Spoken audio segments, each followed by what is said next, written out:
morning, good morning. Ayan, nakabili na ako ng payong kahapon kasi sobrang init. Hindi ko na talaga kaya ang init. How are you all? Ito muna ang aking video. So nag-open ako. Ayan, may payong na tayo mga beshi. Thank you God. Nagbili na ako. Nagtitipid kasi ako mga beshi. So, nakabili na ako ngayon ng payong. Gawa ng, kahapon ako bumili, gabi.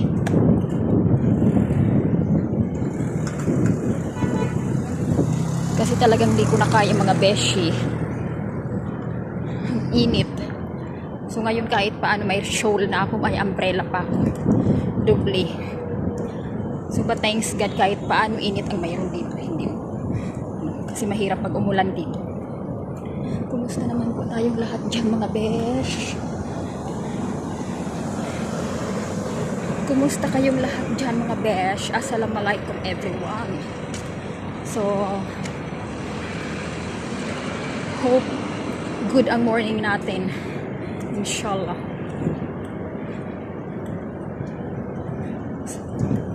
Naway i-bless na tayo ng ni God sa mga ano natin, kanya-kanyang buhay natin. Maglalakad na naman tayo mga beshi dito. So ngayon papasok na tayo doon na naman. Naaga-aga ako umalis ngayon.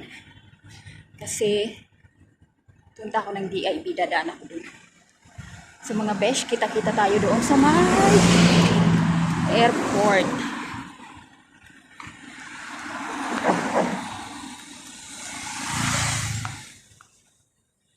Ayan, kahit paano may ano yung ulo ko, may yung buong katawan ko, tapos naka-blazer pa ako.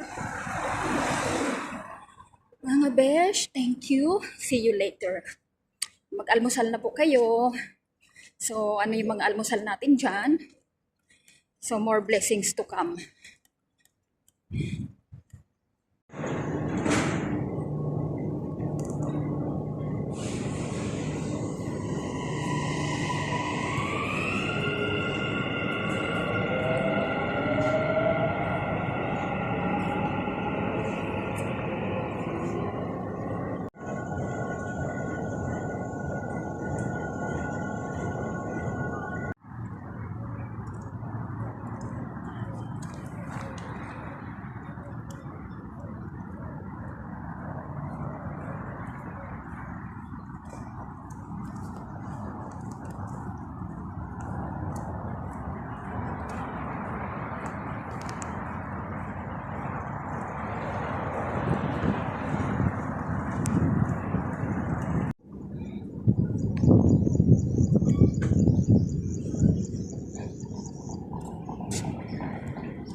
Ayan mga besh, andito na tayo muli. Thanks God. Dahan-dahan lang ako naglalakad mga besh. So hope for the best. Pray always.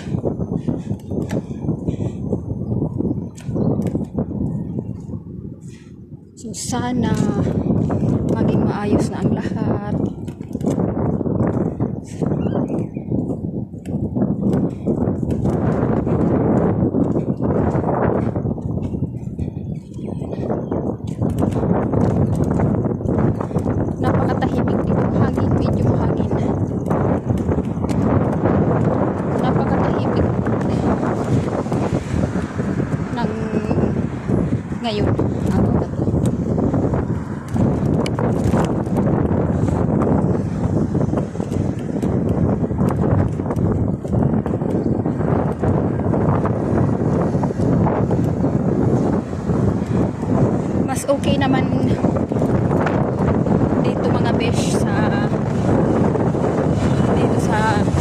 pogi naman dito kaysa sa Pilipinas.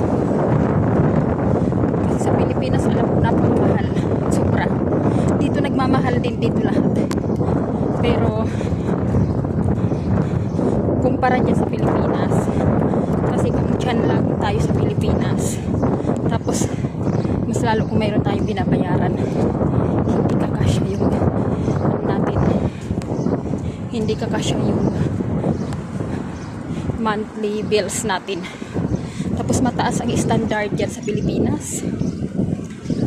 Grabe. Dapat hindi ganyan dyan sa Pilipinas para hindi na sana tayo nakipagsapalaran pa.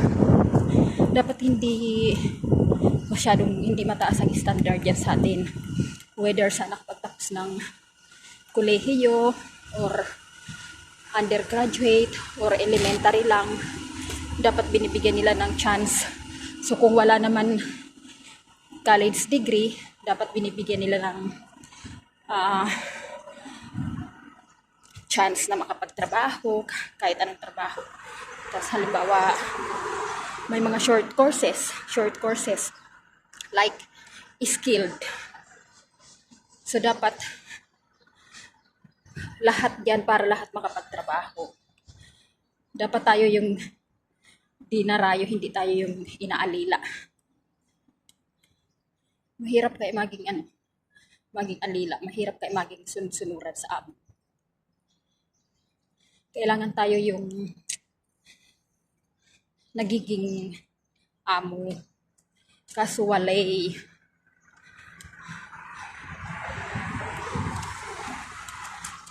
Ngayon lang ang dapat nga noon pa, katulad ng Chinese, mga China. Puro business minded silang lahat. Mula bata pa, tinuturuan na sila paano magnegosyo. Tayo kasi hindi eh. Alam mo yung mindset ng mga Pilipino, natin mga Pilipino, iba. So since na yun ang kasama na ako dun, since na yun ang kinamulatan ng mga ninuno natin na pag-aralin lang tayo, tapos yung iba hindi na pinag-aaral kasi pambahay lang daw. Alam mo yung mga mindset na ganun.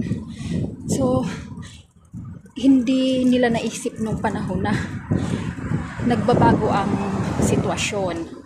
So nagbabago ang mundo. Ngayon, ibang-iba na ang panahon. So lahat na may babae, lalaki, nagtatrabaho na. Kailangan sa mag-asawa ngayon, pareho may trabaho. Hindi pwedeng isa lang. Kasi kawawa naman yung isa lang nagpapakahirap. Tapos yung babae nasa bahay lang naghihintay ng support. So kailangan nagtutulungan. Kasi o kaya lalo na negosyo. So pag may negosyo ka, kahit anong crisis man ang dumating, mayroon kang investment. Kahit anong investment, mag-investment ka para sa sarili mo, ganun. So para in the future, mayroon tayong makukuha. So mayroon tayong mapagkukunan. Mahirap mga besh. Tapos yung family natin hindi naman ganun kayaman.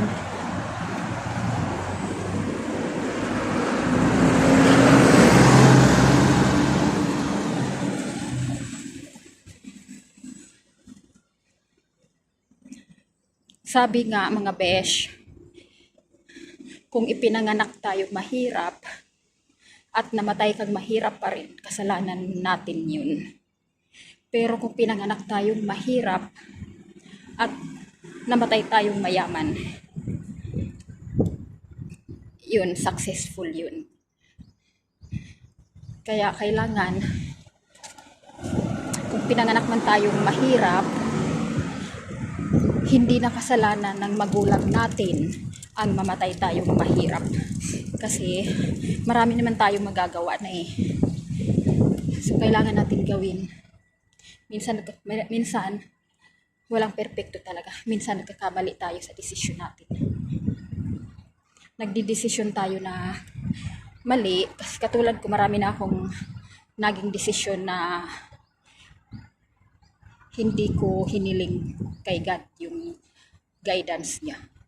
So nag-decide ako na nag-decide ako dire-diretso. Tapos yun, nag-failed.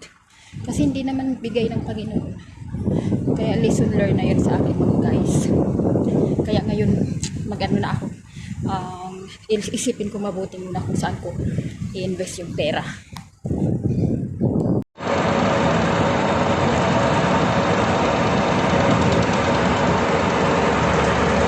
Dito na tayo mga beshi. Dito na tayo. Upo muna ako dito. 30 minutes pa.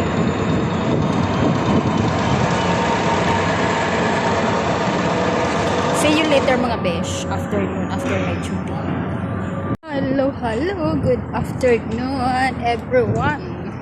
Good afternoon everybody. Mga beshi. Tapos na tayo ng ating trabaho. Thank you God. Tapos na naman ang ating trabaho ngayong araw na ito.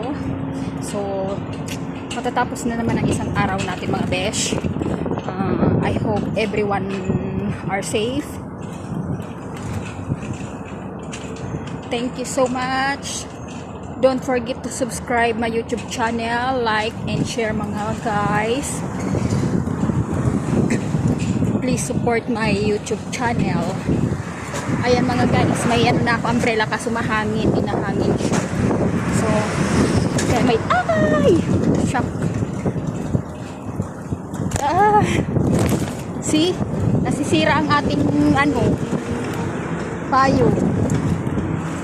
Kasi mahangin mga besh. Nag-ano siya, nagtiklop siya. Uy, masisira. Sayang ng 10 dirhams. Kaya hindi maganda yung ganito mga besh. Hindi maganda yung umbrella pag mahangin.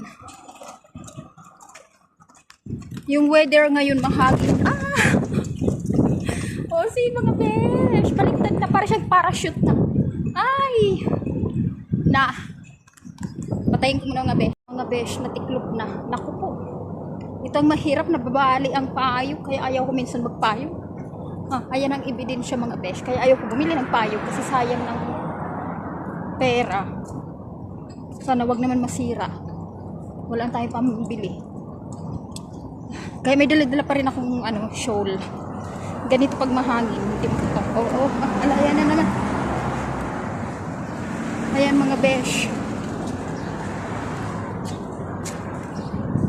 Sobrang but thankful pa rin tayo kahit paano hindi dito maganda yung weather dito.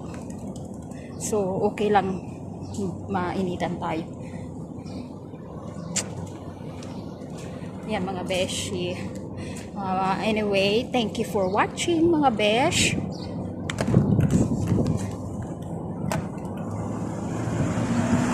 Kita-kits tayo ulit mamaya. So hindi ko na kayo dadalhin sa aking dinadaanan kasi mainit. I-off ko muna ang camera ko. Thank you for watching and anyway, shout out to all my subscribers, followers and viewers. Thank you so much mga besh. Ingat po tayong lahat. Love you all. Bye bye.